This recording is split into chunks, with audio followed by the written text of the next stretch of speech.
Hey friends, Armand Agayi here, and I want to spend a little time talking about the fields of psychology, behavioral therapy, and applied behavior analysis.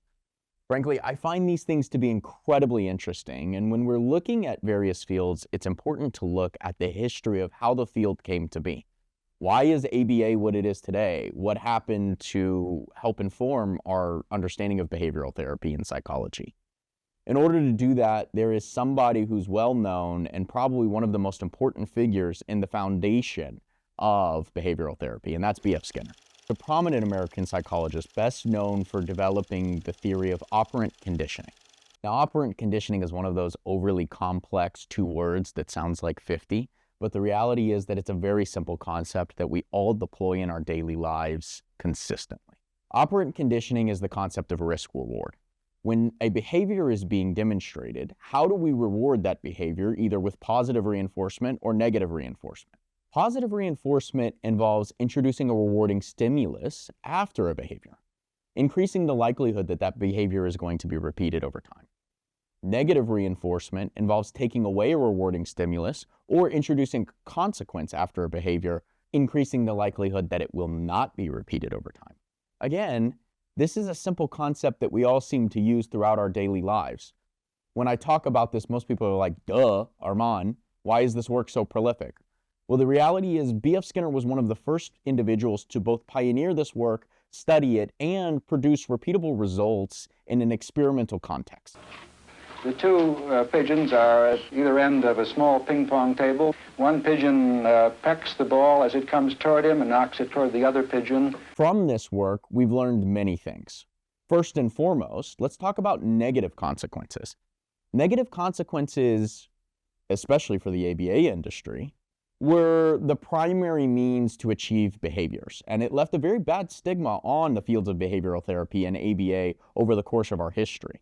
It took a lot of time for clinicians to understand that's actually the less important form of reinforcement, and it can bear some very negative consequences when negative reinforcement is used over and over and over again. Negative reinforcement should only be applied towards known knowns. What I mean by that is behaviors where we know the individual knows exactly what they should be doing, and they've demonstrated a fair bit of experience and consistency as it relates to that behavior.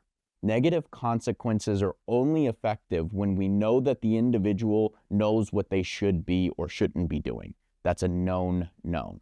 However, positive reinforcement is far more effective at teaching individuals. When we have known unknowns or unknown unknowns, positive reinforcement is the way to go. The reason for this is that individuals, all of us, you, me, and everybody in between, we need a lot of time to develop the skills, to develop the mindset, and to develop the behaviors that we ultimately want to carry out throughout our lives. And we're much more likely to continue putting our effort into things when positive reinforcement is the method by which our behaviors are rewarded. This is critical. And so, thanks to B.F. Skinner, we can understand the principles of operant conditioning. We can understand that when we're trying to teach and when we're trying to develop, we want to reward the things that are right and possibly even ignore the things that are going wrong. Reinforcing behaviors is critical. Reinforcing skills is necessary.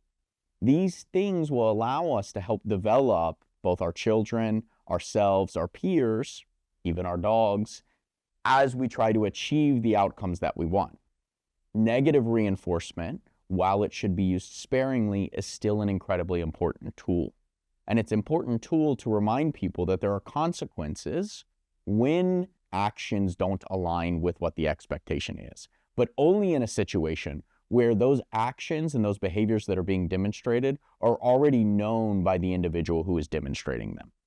After all, why punish somebody for their ignorance? That's not a good idea. We should instead reward the things that they are doing right and help guide them towards the outcomes that we want.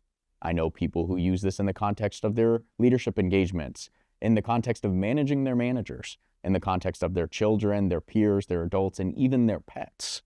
Operant conditioning is incredibly effective and has been an incredibly foundational tool for those of us in the fields of behavioral therapy and human development.